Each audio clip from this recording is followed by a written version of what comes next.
Olá, eu sou Carla Pavão, Comunidade Paz e Bem pós-TV 247, Comunidade do Sejus. Estamos aqui com o coordenador pela Diversidade Povo Preto, Felipe Albani, para mais um Caminhos do Espiritismo. Hoje nós vamos falar sobre a Revista Espírita de 1858 no mês de abril e vamos falar sobre Espiritismo entre os druidas. Tudo bem, Felipe? Tudo bem, Carla? Muito bom dia, galera do canal Paz e Bem. Muito bom dia a todo mundo que, de repente, veio seguindo, encontrou a gente aqui falando de Espiritismo no canal Paz e Bem. Também saudar a galera do canal 247, canal do Sejus, e todo mundo que, de repente, se viu despertado para tratar desse assunto que é muito caro para nós, espíritas. Primeiro porque há um indício, né, a partir do que está no livro Obras Póstumas, de que Kardec esteve encarnado entre os druidas. E, especificamente, nessa revista de abril, que é a quarta edição da Revista Espírita, de 1858, traz já esse assunto que é interessante, e apesar de ser um artigo subdividido em outros, vai tentar resumir aqui para a gente trazer e tratar da melhor maneira possível para todo mundo. E é interessante que ele começa a partir de um artigo publicado chamado, aí, perdão novamente, meu francês que vai doer no ouvido de quem sabe francês, né? Vivier no... Bom, Velho Novo, é a tradução, não vou ler, do senhor Edouard Fournier, que publicou, no caso, em 1848, mais ou menos, um chamado de O Século, Le Siècle, que é o jornal político literário de economia social, que apareceu em 1836 e funcionou até 1832. E aí, nesse periódico chamado O Século, na tradução portuguesa, tem uma série de artigos do Edouard Fournier que, segundo Kardec, é notável do ponto de vista tanto de erudição quanto de história.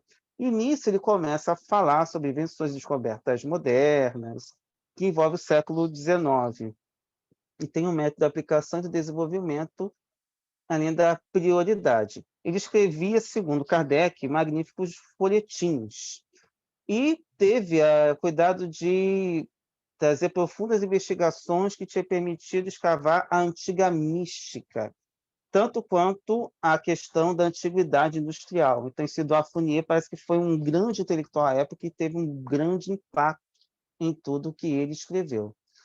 E nisso ele procurou, e aí a partir da leitura de Kardec, com a visão que ele já teve a partir da codificação da doutrina espírita, ou pelo menos desse início, que ali ele conseguiu perceber traços da doutrina espírita, se não completa, temos em alguma parte de algumas doutrinas, como essa que ele vai trazer nesse artigo, que parece ter sido reservada à época que nós estamos, no caso, pegando também o século XIX, entender fragmentos e espaços da doutrina espírita em outras doutrinas. E colocou também que parece que ignorância e preconceitos desfiguraram a doutrina em conta dos princípios fundamentais que se misturaram a práticas supersticiosas de todos os tempos, e que, de certa forma, a razão veio resgatar e tornar isso mais claro, sendo que cada um adaptou à sua maneira, de acordo com como foi colocado nos tempos anteriores. Sob esse amontoado de absurdos germinavam as mais sublimes ideias, segundo as palavras de Kardec, como sementes preciosas ocultas sob as sarças, à espera da luz vivificante do sol para que pudesse se desenvolver. E ele agora entrando especificamente na doutrina druídica, como ele coloca, ele que conhece mais as práticas exteriores naquela época, que se levava sob certos aspectos as mais sublimes verdades. E falava também que essas verdades eram apenas para iniciados. E aí, uma coisa que ele coloca que é interessante, que o público ficava bem apavorado com os sacrifícios sangrentos que eram praticados pelos druidas, mas que colhia um santo respeito com o sagrado do carvalho e que via apenas uma espécie de histórias de fantasmas, ou seja, sem estar exatamente em alguns pontos. Kardec também coloca que a tradição dos druidas tem muito a ver com os países de Gales e que foi o mais fiel ao asilo na sociedade gaulesa, dentro da dominação romana na época, e que eles souberam preservar esses aspectos dentro da doutrina druídica também.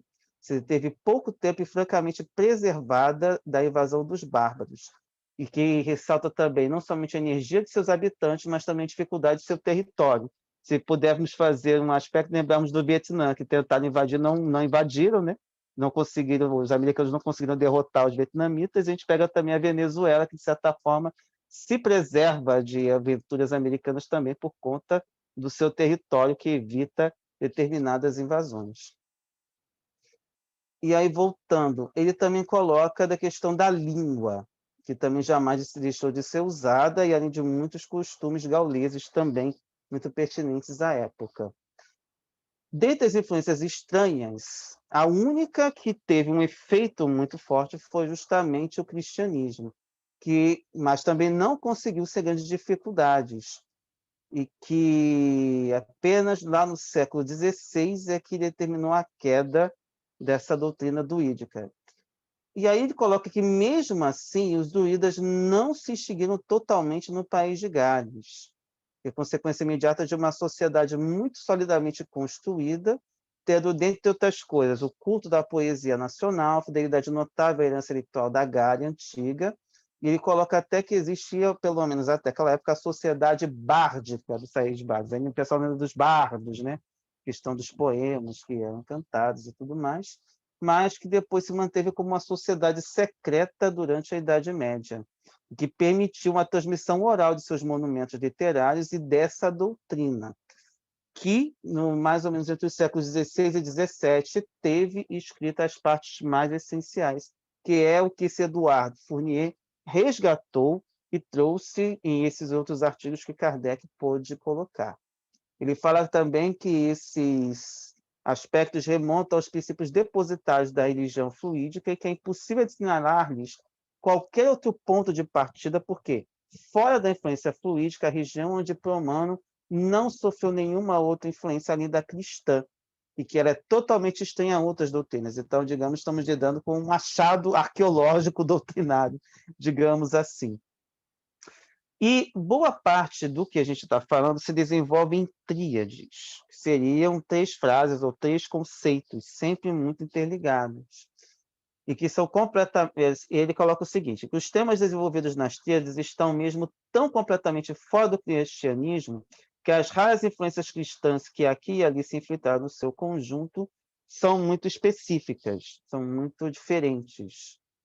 E aí, indo direto para essa questão das tríades, é interessante que ele até coloca aqui que ele divide em 3 pontos, 2 ou 3 outros artigos. O primeiro é Deus e o Universo. Só para a gente ter uma ideia. No primeiro, há 3 unidades primitivas: Deus, verdade e ponto de liberdade.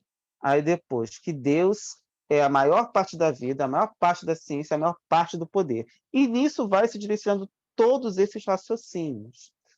3 coisas que Deus não pode deixar de ter: construir o bem perfeito, querer o bem perfeito e realizar o bem perfeito. E aí leva a questão da que a gente considera Deus como uma perfeição infinita, de certa forma, se a gente pega lá em Livro dos Espíritos.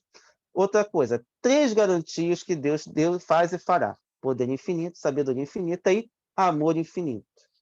3 finalidades principais da obra de Deus: diminuir o mal, reforçar o bem e esclarecer toda a diferença.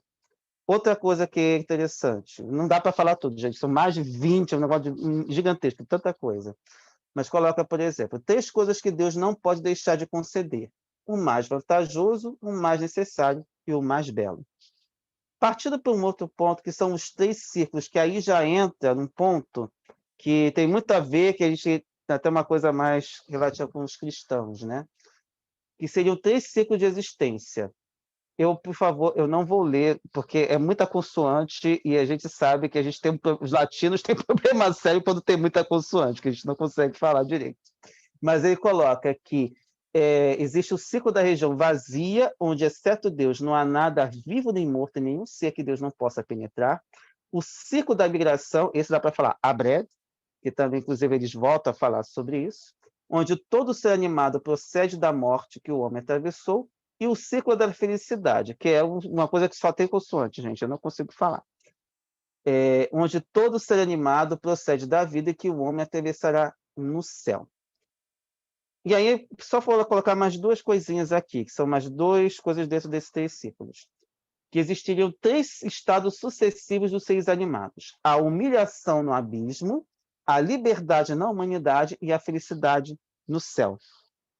Além de 3 fases necessárias de toda existência em relação à vida: o começo nesse abismo, a transmigração no Abred, que é onde a princípio nós estamos, e a plenitude nesse estado que é o ciclo da felicidade. Sem estas 3 coisas, nada pode existir, exceto Deus. Quer comentar, Carla? Eu queria falar alguns pontos. Primeiro, né, que o túmulo de Kardec no cemitério Père Lachaise é um dome, né, druídico. Então, ele é inspirado nos druidas e é bastante diferente. Eu tive a oportunidade de visitar o túmulo lá, de andar pelo cemitério, né, que é um lugar que os franceses usam, inclusive, para almoçar. Eles almoçam sentados lá nos bancos, entre as árvores, não tem leem, fazem como um espaço mesmo social. E o do Kardec, ele fica bem diferente do restante, porque tem aqueles túmulos magníficos, cheios de coisas, sabe? O dele não, é aquela simplicidade, mas ao mesmo tempo que você se aproxima, eu, né, ainda mais para vocês, eu me emocionei muito, porque tem aquela força que você sente, talvez, e tem 3 partes, né, que se juntam, e aí tem o busto. Depois a gente tenta colocar uma imagem aqui, vamos ver se a gente consegue. A outra coisa que quem escreveu muito sobre os druidas foi Dr. Bezerra de Menezes. A gente sabe que ele é conhecido como médico dos pobres e que ele foi rustanguista também, né? Mas ele tem livros que são, não sei se chamam diálogos filosóficos, são livros esgotados, eu tenho os 3 aqui, e ele fala muito, ele desenvolve muito a questão dos druidas a partir de onde Kardec deixou. E eu vou tentar falar, vamos ver se eu consigo, esses círculos que o Felipe não falou, eles estão na Revista Espírita de abril de 1858, se vocês puderem, leiam lá. Anolfim, que é o começo, a Bred, que ele já falou, que é o da transmigração, né? E a plenitude em Gwynfrid, eu acho que é, né? Deus nos ajude, porque a gente não sabe ler o que eles falam, mas tentamos, pelo menos, dar informação. Vou devolver para você, Felipe. Obrigada. Tranquilo. Agora, a gente vai falar exatamente do ciclo de Abred, que tem muito a ver com aquele que Kardec, digamos, faz todo um trabalho mais embasado para mostrar semelhanças, não somente com a doutrina espírita, mas também com a própria doutrina cristã. Que a gente pensa logo céu e inferno, e o momento que nós estamos aqui, foi por isso também que Kardec puxou para esses lados. Mas só para a gente ter uma ideia, que a gente tem um número exato, ele computou 29. Só que a gente está passando por causa do tempo, e é claro, né? Quem quiser leia, porque afinal são 3 artigos densos e muito interessantes. Então, no ciclo de Abred, ele fala que há 3 coisas necessárias: o menor grau possível de toda a vida, daí o seu começo; a matéria de todas as coisas, daí o seu crescimento progressivo, que só se realiza no estado de carência; e a formação de todas as coisas da morte, daí a debilidade das existências. Aí tem o nasce, né, cresce, reproduz e morre, como muitas vezes a gente aprende na escola. Ou aprendi, eu já não sei quantas anda isso lá nos anos iniciais. Outra coisa, tem as 3 causas da necessidade: o desenvolvimento da substância material de todo ser animado, o desenvolvimento do conhecimento de todas as coisas e o desenvolvimento da força moral para superar o contrário e o mau espírito, para libertar-se do mal. Eu até uso umas palavras específicas que também, para não doer no ouvido de vocês, eu não vou ler, porque também eu não consigo ler tudo ali. Outra coisa que ele coloca aqui, as 3 calamidades primitivas, tudo no ciclo de Abred, que é a princípio onde nós estamos: necessidade, ausência de memória e a morte. Outra coisa, a necessidade, a ausência de memória, outra coisa interessante, né? Que a gente realmente fica incomodado quando a gente esquece das coisas, né, cara? E é uma coisa interessante isso também. Agora na Outra, pandemia, isso tem acontecido de forma recorrente, né? Porque a gente não tem muito mais a distinção. Isso é uma teoria que eu converso com a Dora, não tem nada comprovado, tá, gente? Mas acho que é porque a gente não tem muito essa distinção dos dias, talvez a nossa memória fique um pouco comprometida, né? Porque todo dia é igual, dentro de casa, todo dia é igual para quem está dentro de casa. Então, talvez isso nos afete, não sei, mas parece que a gente fica mais comprometido da memória. Vou te voltar aí. Tranquilo. Outra coisa, 3 condições necessárias para chegar à plenitude da ciência. Aí, pensando em ciência, eu penso na sabedoria do conhecimento, não a ciência como a gente enxerga hoje. Transmigrar em Abrede, transmigrar nesse local que você falou, que é Greenfield, e recordar-se de todas as coisas passadas. Então, aí nós temos, de certa forma, aí, esse processo em que nós desencarnamos. Quando a gente desencarna, a gente tem acesso às memórias das outras encarnações, que a gente pensa também aí. Aí, dando um pulinho. 3 coisas necessárias à vitória do homem sobre o mal: a firmeza contra a dor, a mudança e a liberdade de escolha. Está aí um dos tópicos que a gente sempre fala muito, que é o livre-arbítrio. Mas outra coisa, essa firmeza contra a dor é uma das coisas também interessantes, né, Carla?